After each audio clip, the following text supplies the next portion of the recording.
J'adore ce que je fais, j'ai pas de compte à rendre.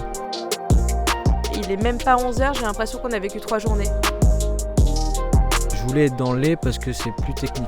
Il faut tout structurer.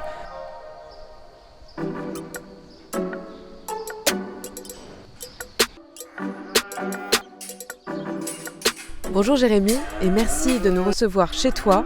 Est-ce que tu peux nous présenter un petit peu ton exploitation laitière ? Bienvenue à Moncy, donc sur mon exploitation. J'ai 125 hectares. Sur ces 125 hectares, j'ai 2 ateliers.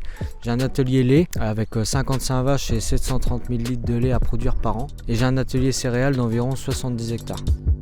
Donc c'est une exploitation en polyculture élevage. Et voilà, tout tourne autour du lait et des céréales. T'avais envie d'être patron très jeune ?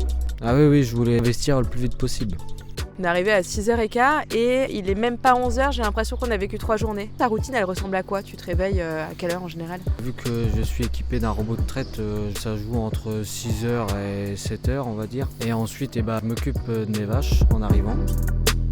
Une fois que j'ai terminé avec mes vaches, je m'occupe des cultures. On peut dire peut-être que tu es un épiphénomène parce qu'on entend parler beaucoup d'histoires, de générations qui se poursuivent, donc des enfants qui reprennent l'exploitation familiale, etc. Toi, c'est pas du tout le cas. Oui, c'est ça. Donc j'habitais juste à côté d'une ferme et donc c'est ça qui m'a donné la passion, quoi. C'est grâce à mon voisin et c'est là que je me suis dit que je voulais faire agriculteur, quoi. Ouais. Même si mes parents prenaient ça à la légère, ils disaient faut être fils d'agriculteur pour s'installer, C'est tout ça, tu vois hein. pas les montants. Donc j'ai fait mon apprentissage à partir de 16 ans. La technicité est venue davantage donc quand j'ai été travailler chez Lactalis. Ouais.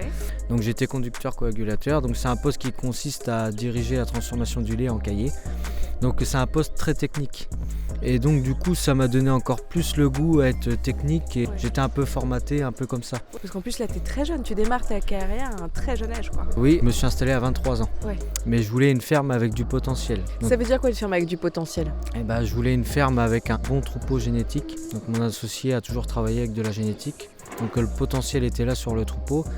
Et j'ai décidé de sauter le pas.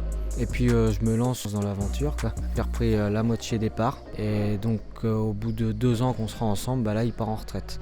Tu penses que tu vas organiser la ferme un peu différemment ? Donc quand on s'installe en jeune agriculteur, on a le droit de reprendre 150 000 litres de lait à produire. Donc j'ai dû changer des choses sur le troupeau parce que je devais faire 150 000 litres de lait en plus avec le même nombre de vaches. Là c'est un problème sans solution. Comment tu fais ? Le plus gros point fort que j'ai eu au début pour améliorer la quantité de lait par vache, c'est préparer les vaches au vélage. Leur faire une ration spécifique, technique, pour quand elles vèlent, qu'elles puissent manger un maximum. J'adore. Là, c'est le moment Fred et Jamy de ce podcast. Et t'as trouvé ça comment ? Je me suis beaucoup informé en allant à des réunions assez techniques et puis en lisant beaucoup de revues donc qui cherchent à avoir des vaches plus performantes. Ça veut dire qu'il faut des vaches dans le confort, il faut du bien-être animal. Sur le sujet du bien-être animal, tu m'expliquais tout à l'heure que une vache qui est heureuse produit mieux. Sans bien-être animal, forcément, oui, on aurait beaucoup moins de production de lait, donc moins d'argent qui rentre aussi. On la bichonne pour qu'elle soit compétente et qu'elle nous rapporte de l'argent derrière, quoi. Et ton bien-être à toi, il réside où ? Mon bien-être à moi, c'est le bien-être animal. C'est de voir mes vaches bien et qui me redonnent ça par la quantité de lait qu'ils me donnent et la qualité du lait. C'est quoi ce qui te donne envie de te lever le matin ? J'adore mon métier, quoi. C'est peut-être difficile, mais je suis content de me lever le matin 7 jours sur 7. J'ai pas de compte à rendre. Et là, de décrocher des résultats comme je le fais aujourd'hui, c'est ça qui me donne envie de me lever tous les matins et de continuer. Et de me dire qu'un jour ça va payer, quoi. Comment t'imagines un peu la suite, la ferme de demain même ? Donc j'aimerais bien avoir moins de céréales et faire plus de lait.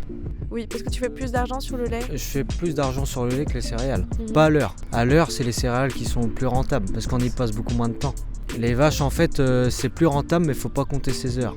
Donc faire plus de lait et refaire un bâtiment neuf pour avoir tout confort.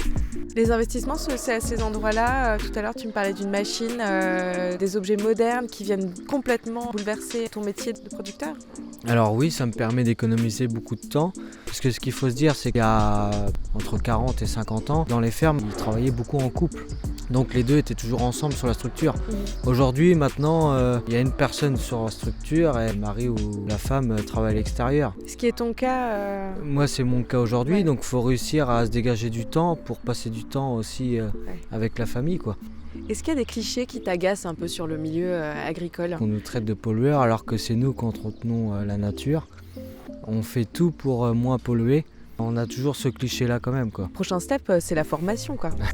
On me disait au début, ouais, sur du vivant, c'est pas évident, mais si, en fait, faut tout structurer pour qu'on puisse s'organiser au mieux et qu'on puisse se dégager du temps derrière. Ouais. Parce qu'un jour, ça va être de la maçonnerie, un jour, ça va être vétérinaire, Ouais. la mécanique, le lait, les travaux des champs. Faut avoir les épaules de réussir à gérer tout ça, quoi. C'est ça que tu dirais? C'est ça le conseil que tu donnerais aux jeunes qui aimeraient entreprendre cette même voie? Ah bah oui, Il faut s'accrocher. Faut s'accrocher, faut garder la tête froide et ce qu'il faut se dire c'est quand on est chef d'entreprise on a des problèmes à gérer et il faut pas se laisser abattre dès le premier problème, quoi. Tu la trouves où la force? Ma force c'est que j'ai envie de réussir, c'est tout. Merci beaucoup en tout cas pour ton temps Jérémy. Je trouve cette méthode novatrice et très inspirante. J'espère que tu vas inspirer plein de jeunes à faire ce métier. Si on a besoin de conseils, on t'appelle? Eh bah oui, pas de souci. Excellent. Merci Jérémy. Merci. À bientôt.